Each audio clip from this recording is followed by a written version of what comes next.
Hello, my name is Akim Mustafa, and today I'll be talking about situational awareness in your homes.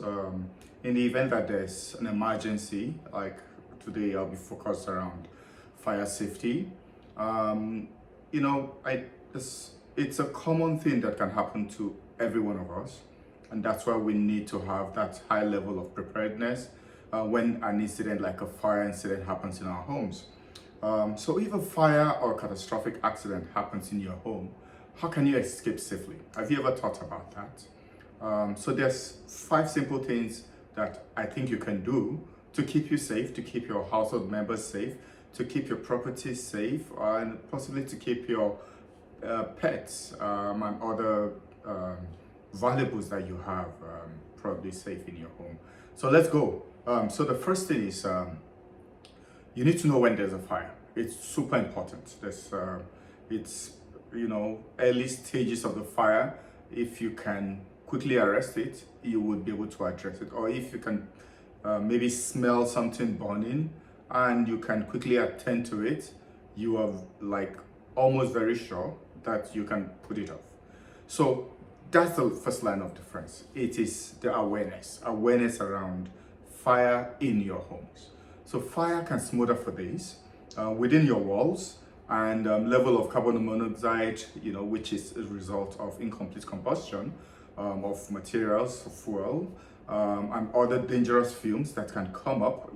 They may rise up to a level that may be dangerous to you without your knowledge. That's why I say some people sleep and then there's a fire and then they get consumed because the level of awareness at that moment is poor because they're asleep and there's no detection, there's nothing to create awareness or to alert them that there's a fire going on in the house. So it comes up with the smoke first, the dangerous fumes, which can produce, consume the oxygen and produce toxic fumes, especially carbon monoxide, which sometimes you can't even smell, and can cause fire, cause death, or cause serious injuries to the people staying in the house. So I would advise that if you can install a smoke detector in your homes, this would help. It would greatly help you to detect and raise alarms. That would help you. Also, it's not just enough to install the smoke detectors. You need to test them. I would advise to test them every month to be sure that they're functioning properly. You don't want to have an expired battery and then you're relying on it and then it fails you when it's supposed to work. You can buy standalone detectors and put them in your house, or you can buy some modern detectors that have connectivity to your mobile devices and they can alert you even when you're not home. So the second thing I like us to talk about today is have a plan to get out of your home. So when there's a fire and it's getting out of control, that you can observe, the first thing that should come to the back of your mind is to get out. Most times you don't even have enough time to get out. So you don't have enough time to think about going to get some things or going to put out the fire. Just get out. These days, before now, it takes about say 17 minutes. You can safely get out of your house.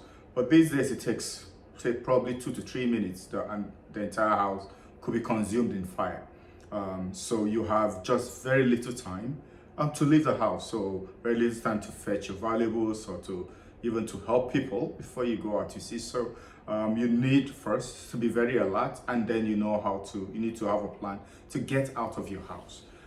So that's what brings me up to the topic that you need to have an emergency evacuation plan for each member of your household.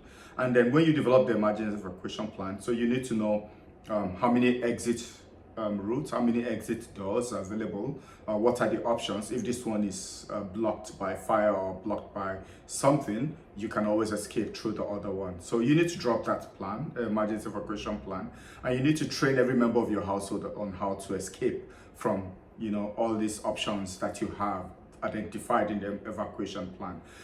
If you can, it is very advisable that you try a simulation exercise with your family members or your household members or people that live with you, so that they know exactly what to do when there's an emergency and they need to escape. Sometimes it's advisable, that you draw it out in a piece of paper with your hand and ask them to also draw and show you the locations where they think they can escape from. That is how to, do a tabletop emergency drill, train people, and make sure that you practice it and see how they would perform if there's a real emergency.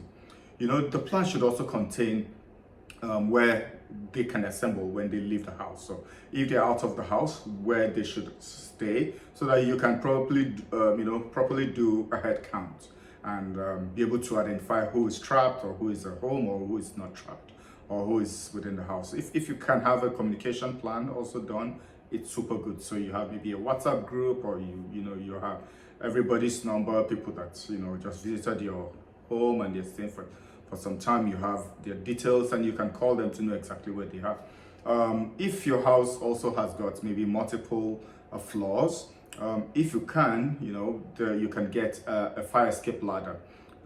It's available in some stores. You can have it and just have it one on each floor. So if people are trapped or maybe on one of the other floors, they can maybe open the window and throw out the escape ladder and be able to escape via the ladder. It's it's a good to have, but if you don't have it, it's also good. But what the plan is how to get out of your house within 2 to 3 minutes and do it as fast as you can. Number 3 is if you can get a fire blanket. Fire blanket is very good in the kitchen. It's also very good for you. So on your way out, if there's fire in the house and you're trying to escape, you put on the fire blanket. It just keeps, it covers you and keeps you away from being, serious or being burnt by the fire or by the heat, on your way out. So it just gives you that extra level of protection. It's better than having the normal clothes that you're wearing when you're on your way out, in the event that there's a fire blanket already, there's a fire around, already consuming the house. The fourth that I would advise that you get is if you can get a fire resistant box. You can also find that in some stores to store your essential documents like your passport, your insurance documents, your certificate, other important documents. You store them, birth certificates. Store them so that even if there's a fire and it happens, you can easily begin to get back your life, with this document that you've already stored in a safe place. So if you can, I would advise that you go and get a fire resistant box for yourself to be able to store all these documents. The fifth one, which is super important, and that's having a fire extinguisher. Like I have 2 fire extinguishers here with me. I have one which is really small for the kitchen, and I have another one. So this one is 414 mil content. It's quite good. It could take out some level of fire. And I have a bigger one, which is about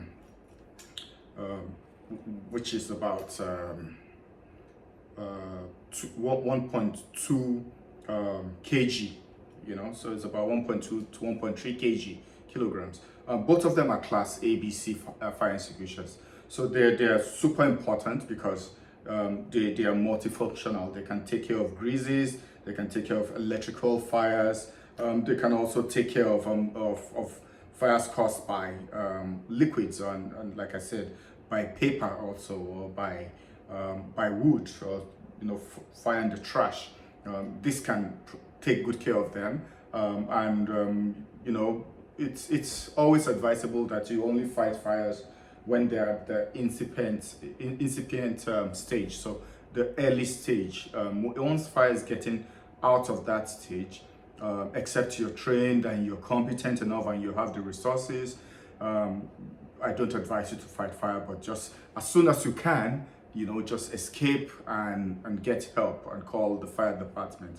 But if you can and you're confident enough and you have your fire extinguisher with you, which I advise that you have, fire mostly starts in the kitchen, that you just make sure that you have your back to an escape route that you're very confident about before you begin to fight the fire. So you have identified your escape route is not blocked, and then you go ahead with your back to the escape route. You fight the fire while once you put out the fire, you can always escape. Or if the fire becomes bigger than you expected, you can still escape through the emergency escape route that you have you've already identified for yourself.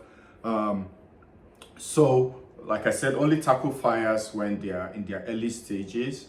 Give consideration to your own safety and the safety of other people while you put out the fire, so that everybody can escape if it's needed. So, like I said, even before you begin to do that, or as you're doing it, try to call the fire brigade, to be sure that they are on their way to come and rescue you.